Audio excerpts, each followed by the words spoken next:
Bismillahirrahmanirrahim. Assalamualaikum warahmatullahi wabarakatuh. Selamat malam dan salam sejahtera bagi kita semua. Semoga kita selalu diberikan kesehatan untuk dapat beraktivitas. Nah, baik, perkenalkan, nama saya Muhammad Rafil dengan NIM 22475035 dari kelas 2A. Pada kesempatan kali ini saya akan menjelaskan terkait dari beberapa soalan. Ada 3 soalan, yaitu yang pertama, jelaskan perbedaan antara pendekatan saintifik dan pendekatan kontekstual. Dan yang kedua, sebutkan 3 kelebihan dari pendekatan konstruktivistik. Dan yang ketiga, yaitu pilihlah salah satu studi kasus.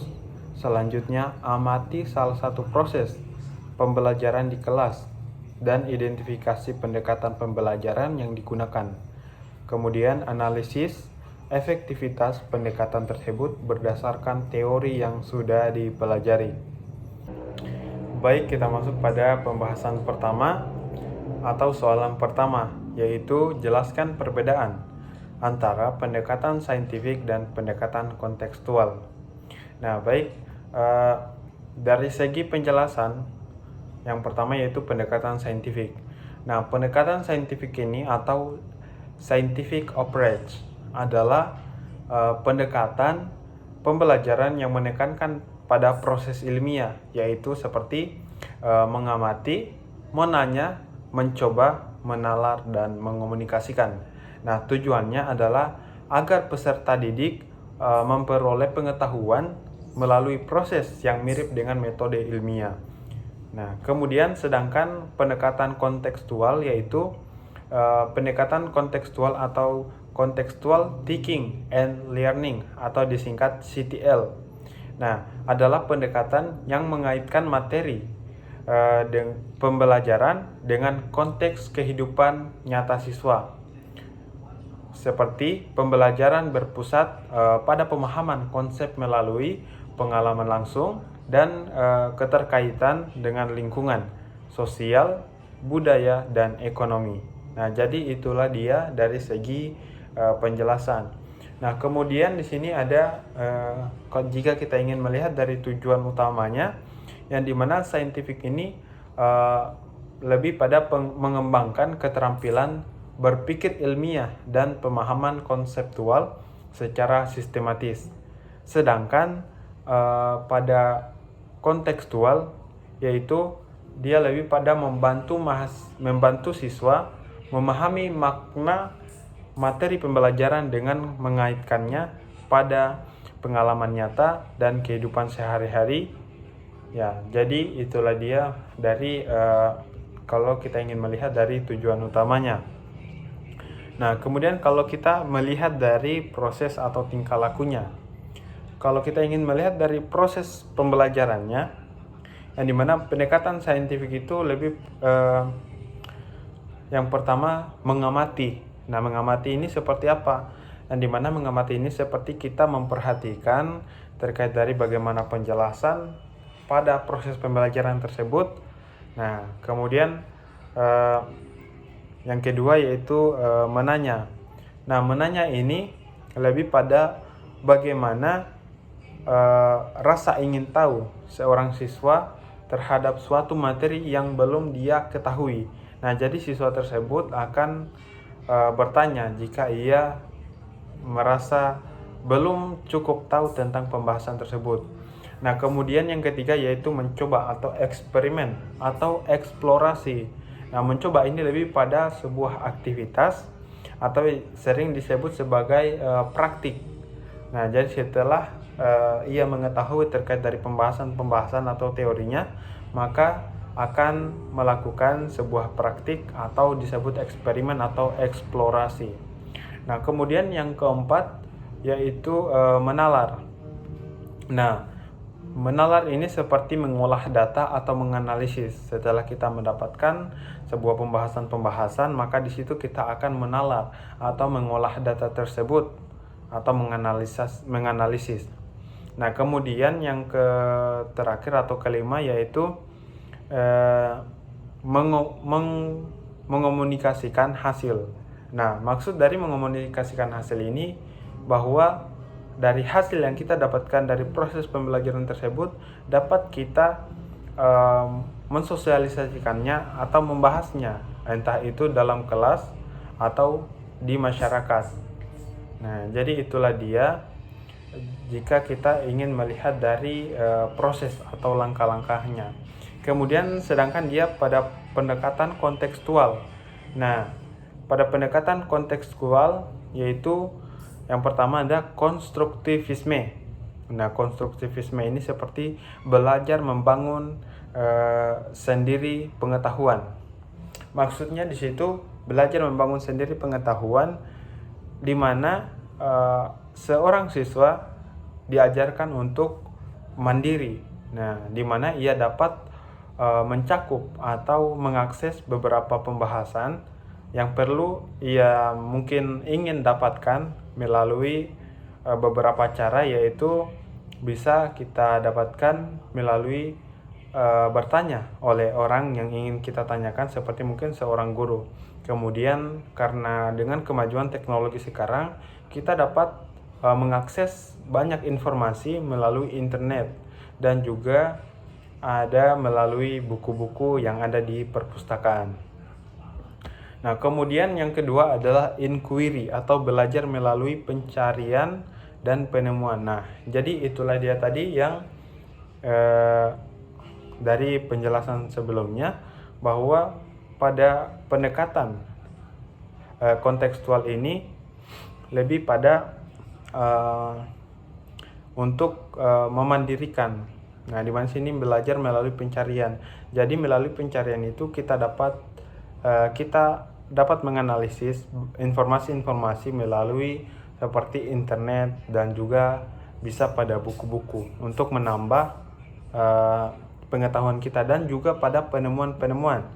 Nah, penemuan-penemuan ini yang didapatkan oleh beberapa ahli sehingga kita dapat menganalisis dan mengolah bagaimana penemuan-penemuan tersebut dapat menambah pengalaman kita dalam hal kontekstual.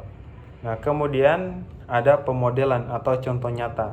Nah, contoh nyata ini lebih dia pada memberikan sebuah gambaran atau bisa disebut seperti praktik, yang dimana dapat memberikan sebuah contoh nyata dari hasil pembelajaran tersebut. Kemudian yang selanjutnya itu ada refleksi. Nah, refleksi ini lebih pada memahami kembali apa maksud yang ada pada pembahasan tersebut. Nah, kemudian ada penilaian autentik. Nah, kemudian ada belajar kelompok, kemudian ada keterlibatan dunia nyata. Nah, jadi itu adalah dia bagian dari proses atau langkah-langkah daripada kedua pendekatan tersebut. Nah, kemudian kalau kita ingin melihat dari fokus pembelajaran dari kedua pendekatan tersebut, nah, di mana dari yang pertama yaitu saintifik. Nah, fokus pada proses saintifik ini berfokus pada proses berpikir seperti berpikir kritis dan logis, serta cara memperoleh pengetahuan seperti seorang ilmuwan. Jadi pada fokus pembelajaran yaitu saintifik lebih pada proses berpikir kritis dan logis. Nah, apa sih itu berpikir kritis dan logis?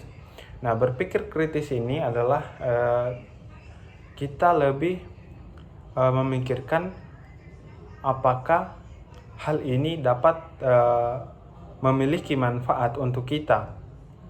Nah, kemudian berpikir secara logis, kita dapat memikirkan suatu hal sebelum kita lakukan apa sebab dan apa nanti akibat yang dapat kita dapatkan ketika kita melakukan suatu aktivitas tersebut. Intinya bahwa kita berpikir sebelum melakukan sebuah tindakan. Nah, jadi mungkin kurang lebih seperti itu. Kemudian yang kedua yaitu kontekstual. Nah, pada kontekstual ini fokus pembelajarannya pada penerapan pengetahuan dalam situasi nyata dan membangun makna secara personal.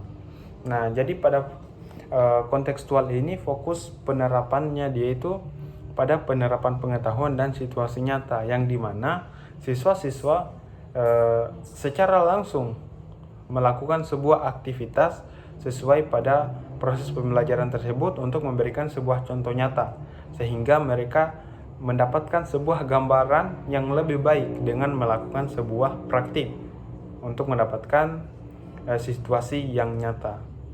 Nah, jadi itulah dia. Kemudian kalau kita ingin melihat lagi dari peran guru dan siswa. Nah, peran guru dan siswa dari yang pertama pendekatan saintifik. Nah, yang dimana seorang guru sebagai fasilitator yang membimbing siswa melalui proses ilmiah.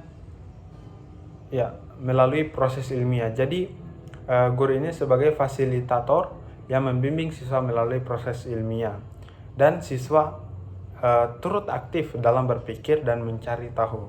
Nah, jadi itu dia peran guru dan siswa pada pendekatan saintifik.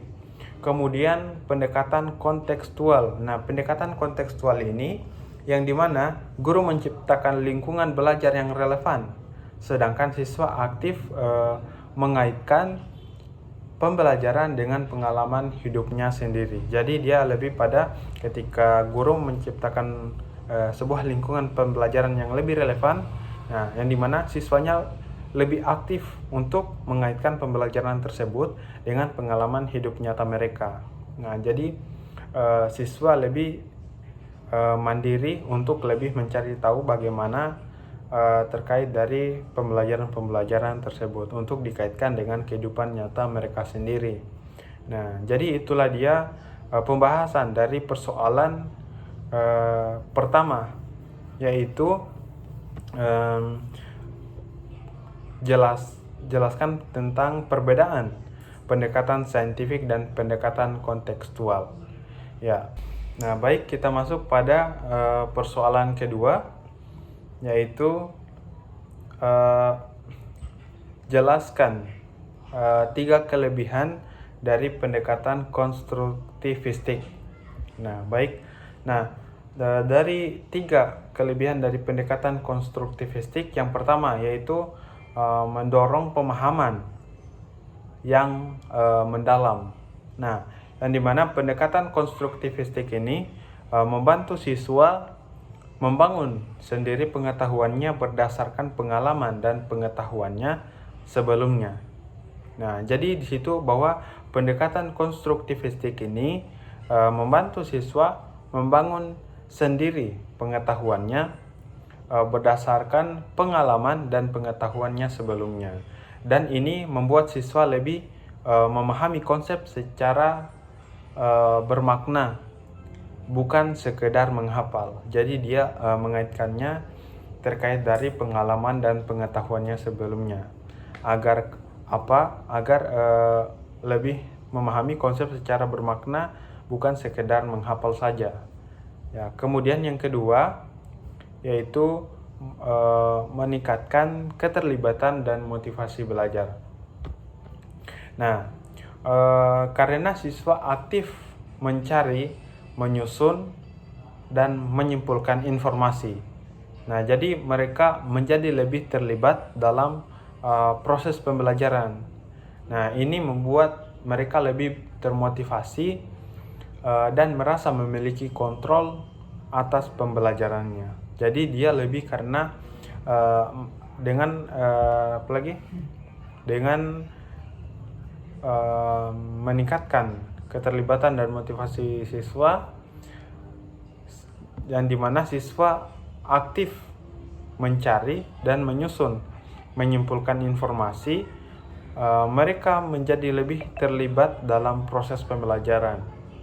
Nah, ini membuat mereka lebih termotivasi dan memiliki kontrol atas pembelajarannya.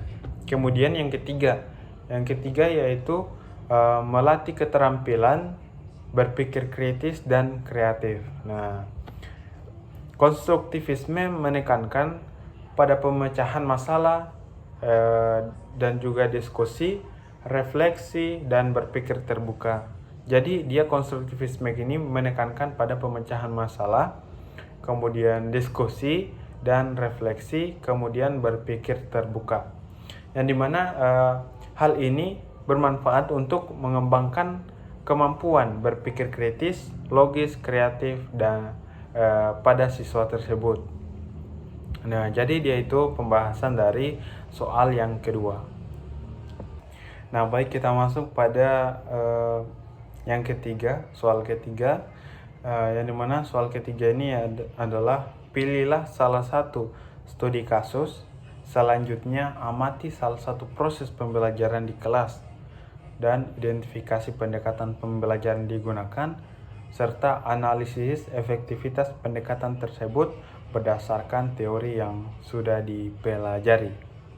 Nah, kalau saya ingin mengambil salah satu studi kasus, yaitu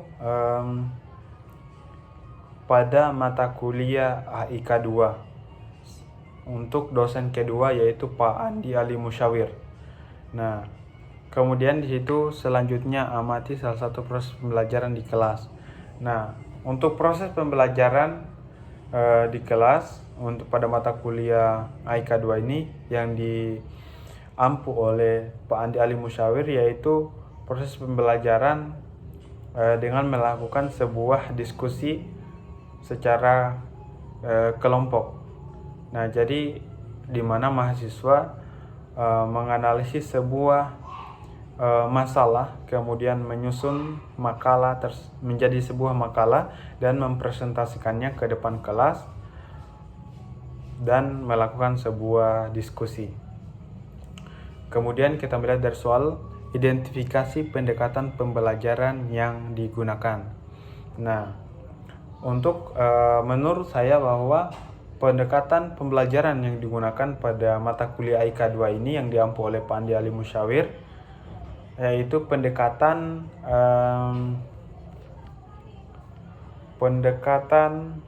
saintifik. Nah, kenapa saya katakan pendekatan saintifik?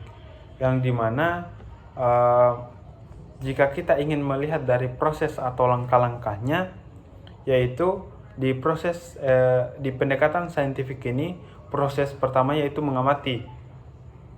Nah, mengamati. Kemudian yang kedua menanya. Ketiga mencoba eksperimen atau eksplorasi. Yang keempat menalar, mengolah dan menganalisis, dan yang kelima adalah mengomunikasikan hasil. Nah, hal ini sangat relevan atau sangat saling terkait dengan proses pembelajaran yang kami lakukan pada mata kuliah AIK 2 ini, yang dimana kami mengamati dari permasalahan yang diberikan kepada kami berupa sebuah judul atau sebuah judul, dan di situ kami akan mengamati kira-kira seperti bagaimana judul ini. Kemudian yang kedua yaitu menanya. Nah, untuk menanya ini ketika pada proses presentasi di mana tersebut seorang siswa akan bertukar pertanyaan, yang dimana kelompok-kelompok lain memberikan sebuah pertanyaan, dan juga di situ kelompok yang mempresentasikan memberikan jawabannya terkait dari pertanyaan yang diberikan oleh kelompok lain. Ya. Kemudian untuk yang ketiga yaitu mencoba eksperimen eksplorasi, yang dimana kalau saya ingin melihat bahwa pada proses pembelajaran ini dengan menggunakan metode saintifik ini, di mana mahasiswa ini juga atau mahasiswa diupayakan untuk dapat lebih aktif. Nah, aktifnya di mana? Yang dimana ketika pada proses presentasi tersebut, di mana kelompok yang akan mempresentasikan akan maju di depan, dan ketika maju di depan, di situ akan dibagikan beberapa tugas dari anggota-anggota dari kelompok tersebut, mulai dari moderator, kemudian pemateri pertama, pemateri kedua, dan seterusnya. Nah, di situ mahasiswa yang ada yang berada pada kelompok yang akan mempresentasi tersebut dapat aktif dan dapat berbicara. Nah, kemudian kelompok-kelompok lain juga dapat memberikan sebuah pertanyaan yang dimana ketika mungkin pertanyaan tersebut dapat dijawab oleh kelompok lain, kelompok yang berpresentasi, namun mungkin belum sampai pada yang diinginkan oleh sang yang bertanya tersebut, maka ia dapat menyanggah. Nah, apa nilai yang kita dapatkan dari menyanggah tersebut, yang dimana tersebut dapat dari hal tersebut dengan keseringannya dalam hal berbicara, kemudian bertanya dan juga menjawab, kemudian menyanggah, dapat lebih meningkatkan pada kemampuan pengetahuan mahasiswa. Bukan hanya pengetahuan tetapi juga mental, berani untuk berbicara, berani untuk maju di depan, dan berani untuk menyampaikan sebuah menyampaikan sebuah hal yang ingin dia ketahui. Nah, di situ dapat lebih meningkatkan dari pengetahuan mental sekaligus dari sikap seseorang. Ya, mungkin untuk yang soal ketiga ini, kemudian analisis efektivitas pendekatan tersebut berdasarkan teori yang sudah dipelajari. Nah, jadi itu dia. Kalau kita ingin menganalisis efektivitas pendekatan pembelajaran tersebut, saya rasa hal ini mungkin cukup efektif, yang dimana mahasiswa dapat menyampaikan argumen-argumen mereka sehingga dapat membuat mahasiswa-mahasiswa ini dapat terbiasa untuk terus berbicara di depan khalayak banyak orang, seperti tidak gampang gugup karena sudah terbiasa dalam hal berbicara. Kemudian di situ mereka dapat menganalisis atau mengolah sehingga lebih meningkatkan pemahaman. Ya, ya mungkin kurang lebih seperti itu dari studi kasus yang saya ambil, yaitu mata kuliah IK 2, menggunakan proses pembelajaran, diskusi, tanya jawab. Nah, dan hal ini sangat relevan dengan pendekatan pembelajaran saintifik. Ya, mungkin itu saja dari saya. Kurang dan lebihnya dari pembahasan saya ini mohon dimaafkan. Jika ada salah kata juga mohon dimaafkan. Saya Muhammad Rafil, mohon undur diri dengan ucapan Alhamdulillahirrabbilalamin. Assalamualaikum warahmatullahi wabarakatuh.